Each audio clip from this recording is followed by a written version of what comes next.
What's good? What's good? Fall is fast approaching. Beanie season is back on.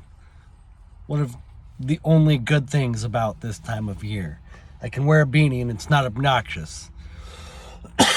But as fall and winter approaches, it's been really making me think about my future. In addition to the fact that I'm disappointed in myself for not, having my life together and being nowhere on track to. I have, for the last few years, been trying to passively find a way to end up in a warmer climate. I just love the sunshine so much. And Washington State, from the months of January, we'll say December to April, May, it's just dark and dreary. I often say it is much like an Edgar Allan Poe writing. Dark and dreary, oh so gray, makes me sad and leery to wake up and start my day. Look at me, I'm a fucking poet. No. Anyways, let's get to the subject of the video. I want to move. I have the ability essentially to move. I can just take my van and go and find a new Walmart Spark Zone because that's most of my income right now. But I could also just go get a stupid retail job. Really don't want to do that. But the bigger picture is I want to move somewhere warm, but where I'll also be around more like-minded people, freedom-oriented people. And I had a conversation with Steven from the BG Cast. It's a podcast within the Forbidden Knowledge News Network.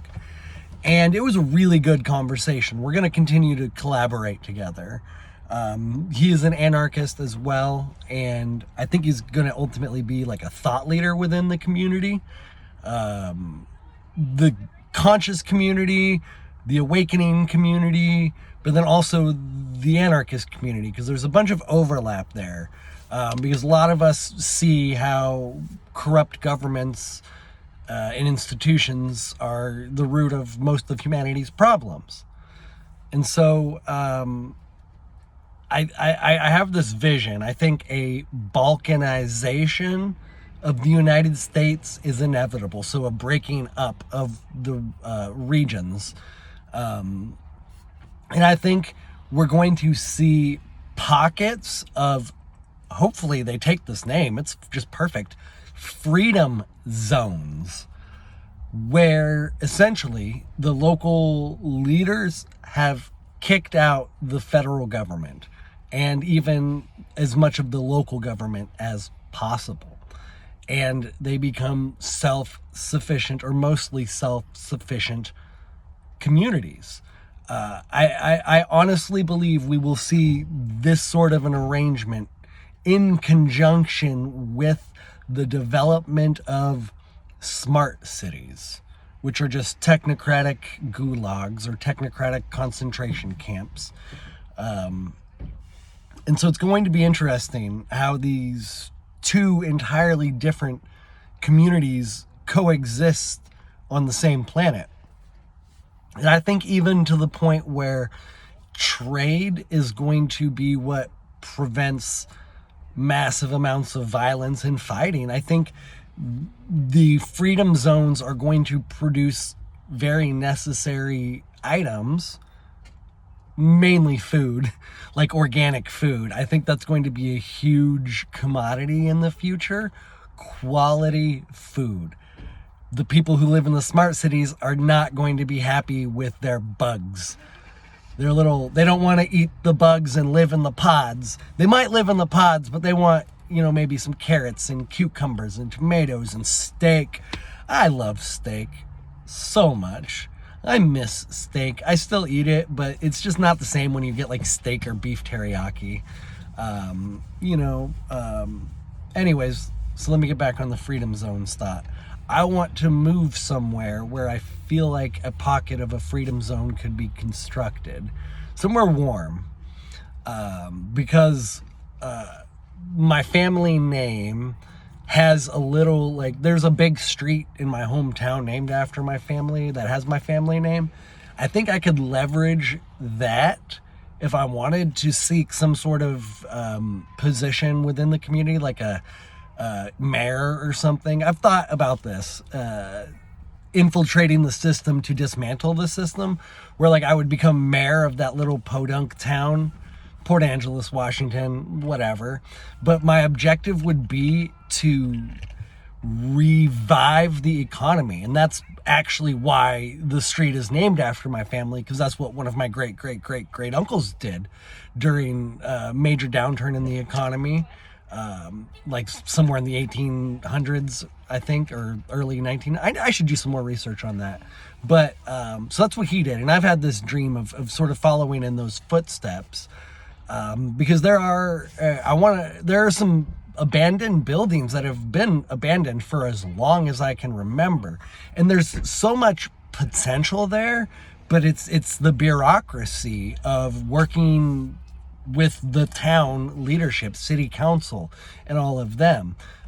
So there's so much potential for a revivification. Is that the word? A revival of the town. See, but that means I'd have to be in Washington. And I don't know if I want that. Or, it would be, if I could get to a point in my life where I could afford to take a vacation, like a 2-week vacation in January or February to somewhere warm to recharge, maybe I could continue to live here. But I don't know. At this point in my life, that I have no resources, so I couldn't do it. I need a little bit of resources to start a campaign. But I think the name recognition and the narrative that I would put forward of reviving the town, it would resonate with people. Also let's get rid of bureaucracy. And I would also have a unique approach to dealing with the addiction problems and all of that. And there would be a connection actually between reviving the town and helping people with addictions. That's a delusion of grandeur. I don't actually invest any mental thoughts beyond like a few minutes randomly when I'm sitting in traffic. I spend a lot of my time thinking about, okay, like what's something simple I can do to exchange enough value in a community to support myself and a family. I actually have an idea for a kombucha line. I want to do kombucha, like organic home brewed kombucha, just to sell locally. The name, actually, I've never talked about this because it's like another delusion of grandeur because I live in my van, so I have nothing. But it would be Odin's Brew would be the name of the kombucha. And maybe even some of the marketing might be like Drink of the Gods or Nectar of the Gods. But it's actually going to have a picture of my dog, Odin, who's passed, So he's going to actually be on the bottle. I can picture it. Odin's Brew with a big old picture of him smiling and... I love kombucha. Holy shit, man. That's what helped me get away from like drinking soda. I don't drink. Okay, so I drink energy drinks sometimes, but I used to drink a lot of Mountain Dew. Now I'm fucking rambling. Let's end this video. Freedom zones, because we're being overtaken by tyranny and we need to fight back. And this is the best way to walk the walk while fighting back. Because that's what we need more of, is people walking the walk. So many people are just keyboard warrior, virtue signaling bitches. Or they're... Anyways, I'm going to end it there. Where should I move? What type of work can I do? I'm not, like, super handy. Like, I can help with construction, but it's not my career. It's not my future. I'm good for miscellaneous things, but anyways, I'm rambling. What do I do? Where can we build a freedom zone? Thank you very much for listening. Much love.